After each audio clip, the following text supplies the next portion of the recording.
ते आगामी मराठी चित्रपटाचं.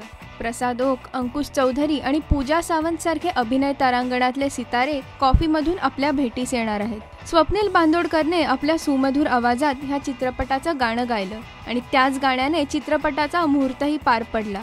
स्वप्नीलने गायलेलं हे गाणंही रसिक प्रेक्षकांना मंत्रमुग्ध करेल ह्यात कोणाचं दुमत असेल असं वाटत नाही. तर दुसरीकडे सत्यसावित्री आणि सत्यवान फेम सचित पाटीलही पुन्हा एकदा रुपेरी पडदा गाजवायला सज्ज झालाय.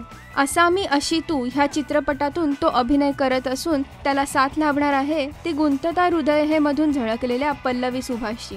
ह्या चित्रपटाचाही मुहूर्त नुकताच पार पडला. त्यामुळे कॉफी आणि असामी अशी तू हे नवीन येणारे चित्रपटही तमाम प्रेक्षक वर्गाचं मनोरंजन करतील अशी आशा आपण करूया. राजश्री.com करिता अदिती बेडेकर.